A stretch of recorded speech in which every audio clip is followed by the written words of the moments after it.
کوفہ کے قریب پہنچ جاتا ہے تو تاریخ میں یہ بات ملتی ہے کہ شام ہو جانے کی بنیاد پر، رات ہو جانے کی وجہ سے خولی ابن یزید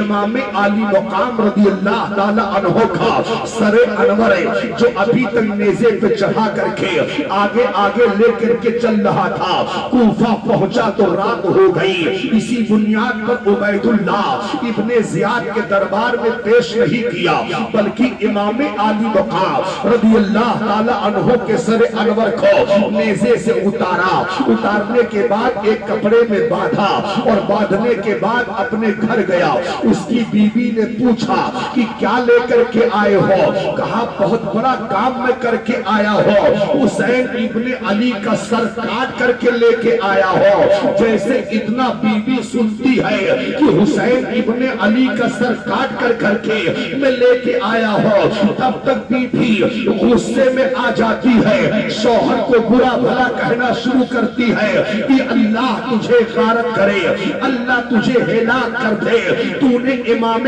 حسین کا سر کاٹ کے لے کے آیا ہے، اللہ تجھے غارت کرے، اللہ تیرے گھر کو جلائے، تو نے فاطمہ کے دلارے کا سر کاٹ کے لے کے آیا ہے، اللہ تیرے گھر کو بابا برباد کرے۔ اس لیے کہ تو خاتون جنت فاطمہ الزہرا رضی اللہ تعالی عنہا کہ لخت جگر کا سر کاٹ کے لے کے آیا ہے، اتنا کہہ کر کے رونے لگی۔ یہ ظالم کیا کیا کہ انعام کے بارے میں بتایا، اے بیوی تجھے معلوم نہیں ہے حسین کا سر جو میں کاٹ کر کے لے کے آیا ہو، یزید اتنا انعام دے گا کہ ہم مالا مال ہو جائے گے۔ لیکن بیوی خوش نہیں ہوتی ہے، برا بھلا کہتی ہے، یہ ظالم جا کر کے سو جاتا ہے۔ اب آپ ذرا دیکھو، ایک خاتون ہے امام عالی مقام رضی اللہ تعالی عنہ کا سر انور جو کپڑے میں باندھ کر کے لے کے آیا تھا، اس کپڑے کو پھینکا، ایک صاف ستھرا کپڑا لیتی ہے اور کپڑے میں رکھتی ہے، عطر و گلاب سے اسے سجاتی ہے، امام عالی مقام رضی اللہ تعالی عنہ کے سر انور کو سامنے رکھ کر کے روتی ہے، روتی چلی جا رہی ہے، وقت گزرتا چلا جا رہا ہے۔ کافی رات تک خولی ابن یزید کی بیوی حسین ابن علی کی محبت میں روتی رہی، اتنے میں اوگھ آ جاتی ہے، جیسے نیند آئی، اتنے میں کیا دیکھتی ہے کہ 4 عورتیں آئی ہیں اور آنے کے بعد ایک بات دیگرے سر انور کو سینے سے لگا رہی ہے، اللہ اکبر۔ اچانک اس کی نیند کھل جاتی ہے، جیسے آنکھ اس کی کھلی نیند سے بیدار ہوتی ہے، بیدار ہونے کے بعد آواز آئی، تب تک اس نے کہا آپ لوگ کون ہیں؟ اللہ اکبر۔ خاتون جنت فاطمہ الزہرا رضی اللہ تعالی عنہا فرماتی ہے، اے بیٹی تو نے میرے بیٹے امام حسین کے سر انور کی عزت کی ہے تو میں تجھے بتائے دے رہی ہوں، میرا نام فاطمہ ہے، میں حسین کی پیاری ماں ہوں، اور یہ خدیجہ ہے میری ماں ہے، اور یہ حضرت مریم ہے عیسیٰ کی ماں ہے، یہ حضرت آسیہ ہے۔ اللہ اکبر۔ خاتون جنت فاطمہ الزہرا رضی اللہ تعالی عنہا حسین اعظم کے سر انور کو سینے سے لگائی ہوئی ہے۔ اللہ اکبر۔ تھوڑی دیر کے بعد اس خاتون چلی جاتی ہے، اللہ اس نے کیا کیا کہ فوراً اٹھی اندر گئی، اندر جانے کے بعد نقاب پہنتی ہے، اور نقاب پہننے کے بعد گھر سے نکل جاتی ہے۔ مورخ کا بیان ہے، تاریخ لکھنے والا تاریخ لکھ رہا ہے کہ حسین کی محبت میں اس نے گھر کو چھوڑا، پھر وہ واپس پلٹ کے نہیں آئی ہے۔ تاریخ لکھنے والا قلع تاریخ لکھا ہے کہ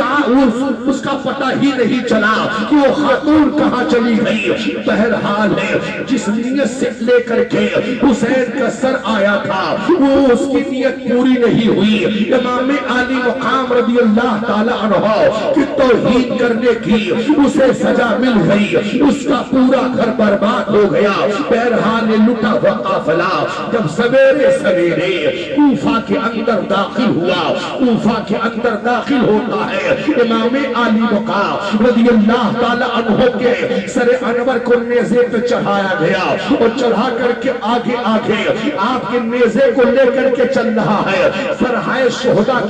کے سروں کو نیزے پہ چڑھا کر کے آگے آگے ہے، اور پیچھے آپ کا لٹا ہوا قافلہ ہے، اس کے پیچھے یزیدی بدبخت ادھم مچائے ہوئے کوفہ کے اندر داخل ہو گئے۔ اللہ اکبر! امام علی مقام رضی اللہ تعالی عنہ کے سر انور کو دیکھنے کے بعد میں، سرہائے شہداء کو دیکھنے کے بعد میں عیاری و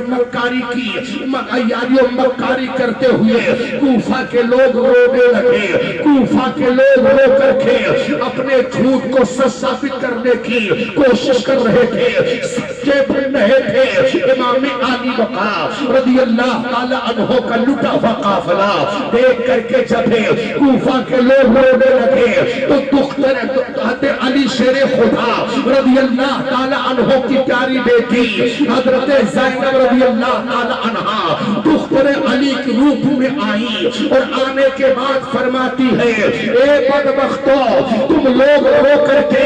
سچے بننے کی کوشش کر رہے ہو، ارے تم لوگ رو کر کے اپنے آپ کو سچا ہونے کا دعویٰ کر رہے ہو، ارے سناؤ، اہل بیت نبوت کے خون سے ہاتھ لگنے والے تم ہو، حسین کے کنبہ کو قتل کرنے والے تم ہو، میرے بھائی کے گلے پر تیر چلانے والے تم ہو، میرے بھائی کے لاش پر گھوڑے دوڑانے والے تم ہو، علی اکبر کی جوانی لوٹنے والے تم ہو، قاسم کی جوانی لوٹنے والے تم ہو، 6 ماہ کے بچے علی اصغر کے